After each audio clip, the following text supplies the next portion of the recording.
We are here with another video. I decided to make it this way. For some reason I can't find my little small camera holder, but whatever. So I got this way. So basically, here is what we're going to talk about today. I think I mentioned in the last video that I did at my studio on Christmas that I was going to talk about sabotage, self-sabotage. I actually had it semi-happen to one client. I had two people comment on it, one person private messaged me, and then another person commented on the picture that I was telling you guys about on Facebook. And then I'm going to tell you a little something that I've been doing lately. So basically, self-sabotage. I truly feel that self-sabotage happens when we lose our visualization. And I did a video that we posted on both the channels, my business channel and my channel, talking about the case study that we did with my son with the truck. And I mean, it doesn't really apply, but I mean it does, because we're talking about visualization here. But I just use that as an example because he was surrounded by it, my son. So if you haven't seen the video, you should go back, and literally you can incorporate these things in your life. I also will say this, it just so happened that it was a day where there was a lot of crazy things that were going on, a lot of family members in town and all that other stuff. So this particular client, she didn't do anything terrible. She didn't get a chance to get in her workout. And this is the reason why I also I've explained to you guys why I don't believe in treats. Treats don't make any sense. You're not a dog. You know, you're treating yourself. It doesn't make zero sense. You feel like crap after you eat something bad. You gain weight from it. If your goal is weight loss, it doesn't make any sense to me. Especially with people that are emotionally connected to food. So it just brings you on this whole spiral.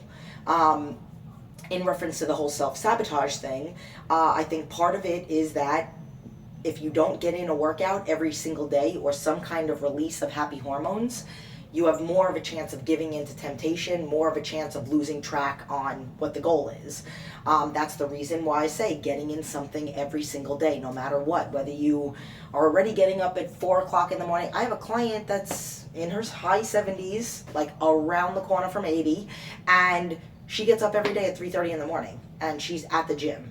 And she's retired, but I mean, she doesn't have to get up that early, but she does. There are people that have kids and have to get up early. There are people that can't leave the house, so they have to do it at home. There are a million different ways, a million different videos that you could do at home. You don't have to go anywhere. But this is the reason why I say that it's very important to get in something during the day. Something every single day. And when you're doing your cardio, and I'll kind of touch up on what I'm doing, it's important to have something that's going to motivate you to do it. So you're not thinking of cardio as punishment, or you're not thinking of a workout as punishment. Every workout, I'm visualizing myself being in a bikini. I'm visualizing myself making another montage of that picture of me that was my profile picture forever, and it says all the different medical conditions, and making another picture of me looking better, because it's all about being better than the last time, a better version of me, and putting all those medical conditions that I have. That's what I visualize every time I do my workout. Every time I do a leg extension and I'm given the instructions that I have to do X number, let's just say it's 50. I'm not going to stop at 48. Oh, but it's only 2 reps. Yeah, only 2 reps. What if those 2 reps is what made that last little muscle pop right on stage? I don't want to ever have to wonder. It is all about the visualization.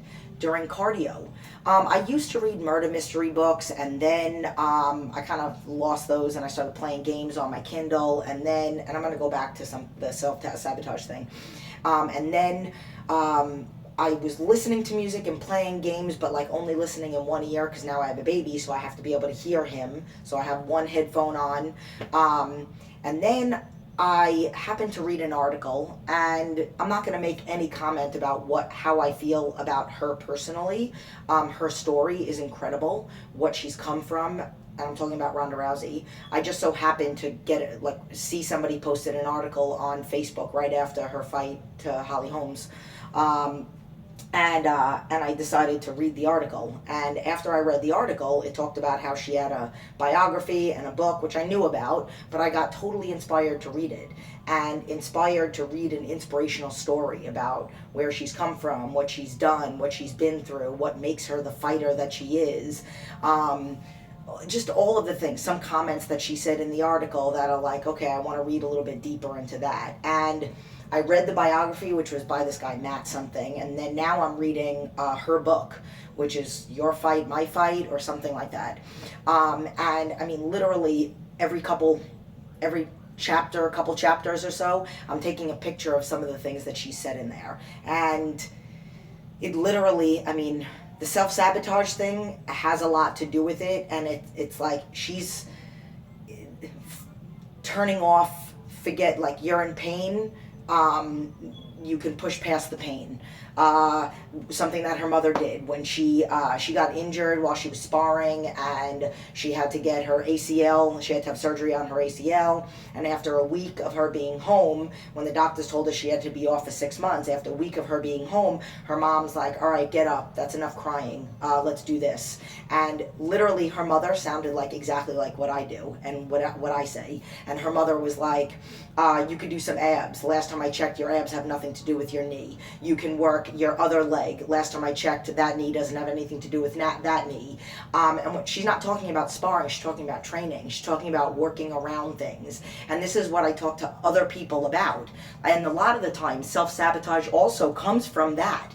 You're like feeling sorry about a specific situation that you're in, or I'm tired, or I don't feel good. And I always say, aren't you more tired of not being happy? Aren't you more tired of being in the situation that you're in? You're not really comfortable. They say, stepping out of your comfort zones. Are you really comfortable in the size that you're in and feeling the way that you're feeling and being on medication? No, I doubt it. So the word comfortable is a poor choice of words. So a lot of the times I don't know, and I will be honest, I'm very open about this stuff. I don't know why we self-sabotage. We have this goal that we want to get to, and then we say, I don't really care, or we just lose track and we binge and we eat bad and we eat all the things that we're not supposed to be eating. The psychology behind that, I don't know why that happens. Maybe you don't feel like you deserve it, and there are a lot of things, and it's like I really have a lot of respect for Ronda Rousey's mom and a lot of the ways that she thinks. And one time Ronda broke her toe. This is another story in the book. One time Ronda broke her toe, and she said to her mom, hey mom, I hurt my toe or whatever. And she's like, yeah, okay, and she's like, it's just a toe. And then she's like, I know, but it's hurt. I think I broke my toe. And she's like, go run laps. And she's like, are you serious? And she's like, yeah, go run laps around the mat. And she made her run laps. And when she got in the car, she said, do you know why I told you to do that? And Rhonda said to her mom, because you hate me. And she goes, no, because you can. You literally ran laps on a broken toe. You proved to yourself that you can do it. So it's ultimately about pushing past pain. And Rhonda talks about a lot of the time, she doesn't feel pain when she feels numb to it. She shuts it off, she quiets it. And that's a lot of what I do. And sometimes I wonder, it's like, do I have a really high tolerance for pain, which I think I do, or have I mastered that whole shutting off of the pain? And I'm not going to say master, because there are a lot of times that I'm in a lot of pain, and clients have made comments to me, which one of my biggest pet peeves, and I have a few, is when a client says to me, which one of my guy clients said it to me, well, more people have said it to me than just this one guy, but, it's easy for you. I'm sorry, what? It's easy for me to get up 7 days a week, every single day, on holidays, when I'm sick, after having an IV in my arm until 2 o'clock in the morning, and still getting up and doing food logs. That's easy for me? It's not easy. None of this is easy. I'm in pain a lot. My back hurts, my elbows hurt, I have problems with my shoulder, I had a pinched nerve in my neck, but I have this focus and drive and these visualizations that keep me focused to moving forward. That client that had that case of what we call the F-its, that didn't get a chance to get in a workout that day, the next day she felt totally different. She got in her workout next morning and she felt different. And then she thanked me for helping her stay focused. And that's my thing. I tell people all the time, you can never fail me. I will always be there for you if you keep asking for help, if you keep pushing forward. As soon as you quit, I can be honest with you, it's very disappointing. It's actually like a little bit frustrating because it's so sad to me that there is so much potential out there for so many people, and the fact that I even got the opportunity to touch on their life in some way, shape, or form, and they still don't have that kind of faith in themselves, and that's sad to me. It's really sad and it's really disappointing. And that's when you fail yourself, when you quit, when you give up, when you say, I throw in the towel, it's too much, it's too hard. When life is so much harder, and it's harder going through it the way that you think that this is too much harder. It's harder to go through it the other way. So self-sabotage, it's going to be all about visualization. I say, and I actually had a few clients already do this, and I have 3 more clients that are doing this. They have their pictures and everything set up. They have their vision boards. They have their pictures set up in other places. I'm making them put pictures in their wallet, in their car, on their refrigerator, in their bathroom, everywhere. People ask, and I actually just had somebody ask me yesterday, do you have a vision board?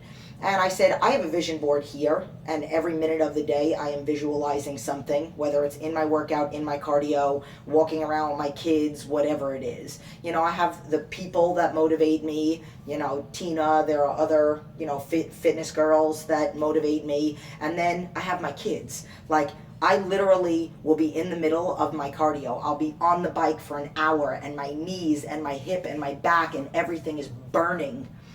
And I look at the screenshot on my phone as I'm in the middle of reading Ronda Rousey's book or playing a game back in the day.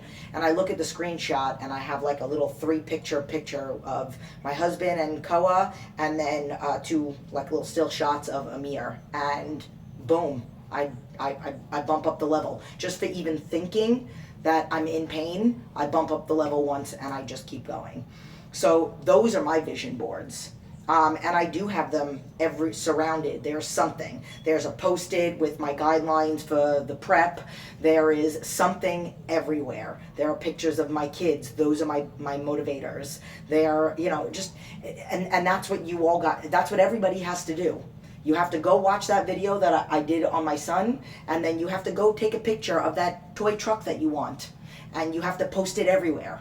You have to take a picture of, or you have to post a picture of yourself from high school when you were in the best shape ever. And you can get better than that. And I have a client specifically, I'm not going to name her name, but literally she showed me a picture of her when she was in high school. And I said, oh my God, I think you look better now than you ever did then. Yes, you do. So whatever it is that's motivating you, maybe take a picture. If you're on a lot of medication right now for thyroid issues and stomach pain and all that other stuff, take a picture of, a shelf empty with no pills, and let that be your motivation to get off medicine, whatever it's going to take.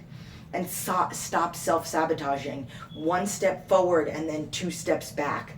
Keeping your eye on the prize at all times and doing at least one thing every day to get you closer and closer and closer to your goal. I did a video on little mini goals. You need to do that too. It's about every little aspect of, I talk about 4 components of fitness: quality resistance training, quality cardio, good nutrition that's geared towards you and your goals, and emotional exercises.